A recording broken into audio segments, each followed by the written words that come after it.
Hey gang, today we are going to talk about the Enneagram Type 8 and their money monsters, the Detonator and the Dominator. So now all of this content, of course, is coming from my new book, Taming Your Money Monster, 9 Paths to Money Mastery with the Enneagram. Please check it out, and it's getting all 5-star reviews on Amazon. So if you haven't gotten your copy, please pick one up. Or if you found this video because you like the book, I would really encourage you to post a review. That would be a huge help for me if you do that on Amazon or Goodreads. That would be great. Anyway, let's jump into it. So if you are a Type 8 or you have a loved one who is a Type 8 and you're trying to help them with their money issues, this video is for you. Now, Type 8s, as we've talked about in previous videos, they had a psychological umbilical cord in childhood that connected them to their caregivers in infancy. And like all of us, that has to be cut by a sharp negative emotion. And for Type 8s, it was cut by anger. And that anger then often comes through a form of injustice. So Type 8s have a really strong sense of injustice or anything that's going to harm or control them, which is their greatest fear. So the greatest fear for Type 8 is being harmed or controlled. And the way that they assuage that fear is by sort of pushing out against the boundaries of reality or pushing against other people. And so the motto for an 8 is that the best defense is a good offense, which is why they're often called the challenger or sometimes the boss. I call them the Humvee of egos because they can easily run over obstacles in their path, but they tend not to be very fuel efficient with their opinions. And so with Type 8, we say that their greatest fear of being harmed or controlled creates their greatest vice of lust, which isn't just about sex. It's about lust for intensity, that the passion of like getting into a good scrap with somebody or winning an argument or taking charge or being in control. They have their superpower is really a super amount of energy, but that energy when misdirected can cause a lot of pain and problems for themselves and for those around them if they're not careful and if they aren't acting out of the healthier expressions of their type.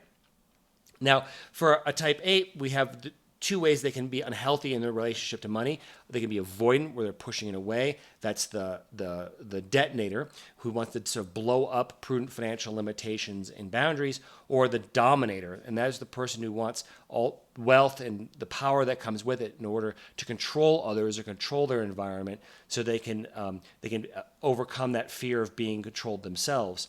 Now, if we jump into it, we'll start with the money avoidant, the detonator. Now, 8s tend not to be avoidant of the detonator. They may often like money and they don't hate money itself, but they hate the limitations it imposes on them if they don't have enough of it. So, like, they might grab a check at a restaurant in order to show people who's the boss or who's in charge and important. Or they might want to have that fancy car, that muscle car, or whatever it makes them feel powerful and important in their own eyes and in the world around them, even when it may not be the most prudent financial decision at the time. So they tend to want to they may want money, but then they get avoidant by like not playing by certain basic rules that would allow them to build up that wealth. So here's some traits of the detonator. The first one I call is financial brinkmanship. They're sort of like Evel Knievel trying to cross a Grand Canyon of debt with maxed out credit cards. They'll sort of play financial chicken with their life, thinking, well, I'm gonna succeed at no matter what costs. I'm gonna go at it, and even if it means I'm spending way beyond my budget, they're so focused on that goal of winning and succeeding that they may be racking up debt, or they may be even binging on hedonic experiences, which 8s tend to have some trouble with sometimes. Then there's also, for the avoidant Type 8, what I call rebellious spending. Sometimes just to assert their independence, they may engage in impulsive or reckless spending, as if sort of a budgets are a challenge to be conquered rather than a helpful guardrails. Then I also have what I call vulnerability aversion. So Type 8s have a really warm, tender, soft, gooey center in their hearts, but they tend to hide it behind a wall of armor. And then so they may dodge financial discussions or transparency because they perceive that as a potential weakness. As if they were to talk about their financial struggles, it would leave them vulnerable in some way, rather than giving them an opportunity to actually address their underlying anxieties, fears, and problems that they may be dealing with. So rather than being lone wolves, they might need to seek help. They may avoid seeking help as a detonator rather than really reaching out for those resources that could help them through their struggles. Now, there can also be what I call short-term focus. Sometimes eights, they prioritize their immediate gratification because they have this lust for intensity and lust for experiences. It could be food or sex or substances or whatever it is. And so they kind of want to live like rock stars, enjoying the moment, but maybe creating a lot of struggles for them long-term financial planning. In terms of like why are they going to worry about retirement when they're living like a rock star today? Then we also have risk glorification. So eights tend to could often be attracted to high risk, high reward investments or speculative opportunities. As entrepreneurs, they may be going after things that they have a sort of adrenaline junkie mentality at times. And they can avoid maybe more conservative or prudent approaches that might be more helpful for both their business, their career, and their long-term savings and investing. Now, some eights will what I call avoidance through aggression. So they'll like when they're confronted by their spending habits, or if someone tries to challenge them back on some of their unhelpful behaviors, they kind of turn into the Hulk, where they just go like, okay, I'm going to smash this budget. I'm going to smash this person. But whatever it is that feels like it's attacking them, rather than realizing that there's actually maybe some helpful advice someone might be trying to give you, or that your budget might be also a helpful guardrails to keep you from getting into pain and problems down the road. Then I see financial amnesia in some eights. It's not that they might subconsciously forget about bills or financial obligations as a form of avoidance or even aggression. It's not that they can't remember; it's just they don't care how you feel about it, and they don't want to deal with it. So they might need to, maybe make I said, how about turning bill paying into a conquest sport? Maybe create a wall of vanished expenses where you're, display your paid bills like trophies, and try to maybe do a kill bill challenge with those rather than avoiding them. Now, here's a fun, interesting thing I see in eights more than others. There's this fun term. It's called Crematophobia, which is the irrational fear of money. Now, any type can have Crematophobia, but so eights have this passionate intensity about most things, and when it comes to money avoidance, it can become a passionate avoidance of money. I'll give you an example. I once had a client who had a multi-million-dollar trust fund, but actually had her utilities shut off in her house because she couldn't pay her bills. She was so avoidant of looking at them. She just didn't want to. She was so irrationally afraid of money that she couldn't pay her bills, even though she had plenty of money sitting in the bank. So it was very, very odd. So that's something that you might keep an eye out for. And then some eights will do what I call identity defiance. Now, they might avoid financial success as a way to defy societal or familial or cultural expectations. It's like, mommy and daddy, you want me to be responsible? Well, watch me set fire to this pile of cash and just do it my own way, as a way of getting back at them, or even detonating their careers or the expectation. If mommy and daddy wanted them to be a lawyer or a doctor, and they feel pigeonholed into this structure that wasn't what they wanted, so it's controlling them, they may unconsciously blow up their career in some spectacular way to force a shift to what they really want, rather than what's been imposed upon them. And then I see in eights what I call financial planning aversion. Now, eights tend to be really good at the big picture thinking, but then they sometimes don't want to deal with the nitty-gritty day-to-day stuff of budgeting and bookkeeping and minutia and detail. So you might need to outsource some of that to somebody else if that's something you're not good at, or try to find in yourself to stop being so avoidant around those things. They might think about retirement planning, like retirement sort of like puberty or male pattern baldness. It's just something that's going to happen to them someday, but they don't ever want to get around the details of actually planning and figuring out how it's all going to work on paper. All right, now that wraps up for some of the traits for the detonators. Now we're going to move to the dominator, which is, I see both in type 8s, but the dominator tends to be a little bit more common, is the money anxious 8, who wants like all the money and wants wealth as a form of power and control. But and again, we're not demonizing wealth. The goal of this book is to help you become wealthy, but we want to use it as a tool for love and service for yourself, for your family, and for a suffering world, not as a tool to manipulate and control others, which is what eights can sometimes do. So they kind of end up turning when they're unhealthy, the dominator can turn every financial transaction into a power play. If you ever see, what was that TV show? Succession is a good example. The lead character in that show, Succession, is a classic type 8 who, is trying to get all the power and status and wealth, right, and use it for controlling others. But you see the damage it causes to his family and to his life. All right. So again, they don't want to be harmed or controlled, so they think they're strong financial.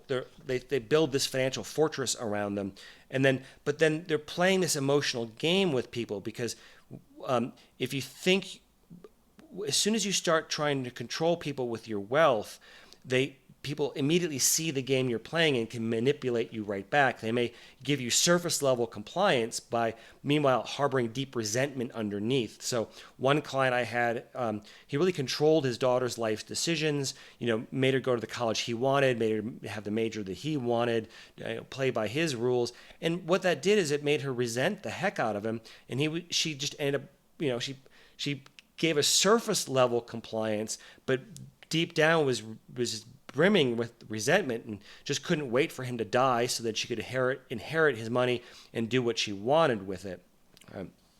So here are some traits of the dominator. We have the power through prosperity tunnel vision. So again, they're treating their bank account like a scoreboard in the game of life, which every dollar is another point to prove their dominance or superiority over others. We also have control freak economics, which we've kind of talked about a little bit, but they're sort of micromanaging their finances and treating every dollar like it's a soldier and or penny like they're assaulting a D-Day battlefield, and everything's got to be lined up. Every dollar has its place, like little soldiers marching in a row, and that can often create a kind of rigidity in their financial life that can cause all kinds of problems. There's also philanthropic puppeteering. You can see some eights. Now, I've seen a lot of eights who are healthy who give generously and anonymously, but some eights, when they're in that dominator mode, that they want to give the money so they can have their name in big shiny lights on a building. They want to get all this. They want the accolades. They want basically show everyone who's in charge and who's boss, and project themselves out into the world through their philanthropy, which it's just another monument to your ego rather than actually being of genuine love and service. And so eights need to really tap into their inner mercy, which I know which they have, but learn to be more merciful towards themselves, but also towards the people around them, so that money isn't always being wielded as this weapon in a game of power and control. Then we've got I often see some aggressive investing. Some dominators can be surprisingly aggressive investors because they like the challenge, they like the thrill seeking, but they may use the financial markets as an arena to conquer, but often high stakes risks that they'll take in their quest for financial dominance can sometimes backfire on them. So they might want to think about, when you're looking at your portfolio, okay, yeah, it's okay to have some more speculative and more aggressive stocks in your portfolio, but you need a solid baseline. You're probably the best index. The best investments still generally tend to be index-based funds, which I highly recommend, but they don't tend to be very sexy, so they don't really get the juices going for type 8s. But I also see a lot of what I call emotional shielding. Now, the 8s will often use their financial success as a shield against emotional vulnerability.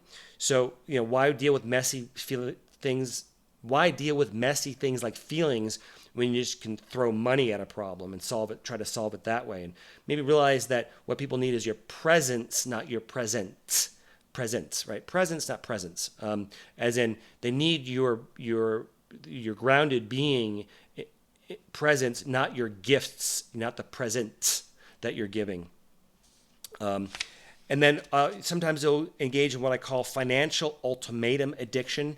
That's the sort of my way or the highway, you can see. I see a lot of type 8 parents, it's like, or it's my way or no pay. Like, you got to do it this way or you're not getting the money. And that, again, breeds all kinds of resentment in children or employees or in colleagues. That money, if you have that wealth, it's a wonderful tool. Use it, but try to use it with a little more mercy, discernment, and love, not just to sort of control the people around you. Now, there can be sometimes 8s can really engage in some catastrophic thinking. Despite their outward bravado, some dominators, they have this worst case scenario thinking about their finances. They can be haunted by fears of sudden financial ruin, which is, again, why they want to amass more and more of it, thinking that this is ultimately going to, if the pile gets big enough, then the problems will go away. Yeah, it changes your problems, but it doesn't make your problems go away. More common, what I would call the financial fortress alienation. Again, the dominators are using wealth as an armor against life's uncertainties. And they're not just saving for a rainy day. That's like they're stockpiling for Armageddon. And that kind of hypervigilance can really cause them to miss some opportunities for personal growth and connection to the people that they love. Some 8s will engage, the dominators will engage in competitive spending. That's like keeping up with the Joneses. If my business partner has a really nice car, I have to have a nicer car. If my employee, they don't want to be outdone by the people around them. So if they want the big house to show that, again, it's the status symbol as a projection of power and dominance, rather than the intrinsic joy that you're getting from the material thing itself, or because it's maybe the right thing for you. So. And then also I'll see financial martyrdom. Now, 8s have a super amount of energy and power, but they're often going after these financial goals for themselves, trying to assuage that inner anxiety they have about being harmed or controlled. But then they can play the martyr at the same time and say, well, look, I'm doing it for you. Look what I'm doing it for my family. I'm doing it for this. And to some extent, you may very well be doing that, but playing the martyr because trying to get martyr points for all your hard work and all your sacrifice, when if you're maybe a little more honest, there was something a little bit more selfish and self-centered behind that at your worst and not your best. So, okay, but the real path forward is for all 8s is to realize that their happiness is going to come through more mercy and more compassion, and letting that warm, tender side part of the side out, and not being so much avoiding money out of the fear of being controlling them, or grabbing all the money to try to control the reality around them and the people around them. And that will help them become much more healthy and even wealthier individuals. And if you want to figure out how to do that, again, check out my new book, Taming Your Money Monster. But if you would like some individual coaching on how to do that, you can reach out to me at my website at douglynam.com. I'll put the link to my book to my website below. And I'm also would love to, if you ever have a business or an organization would like a great dynamic public speaker, I'm available for that as well. All right, gang, till next time, take care.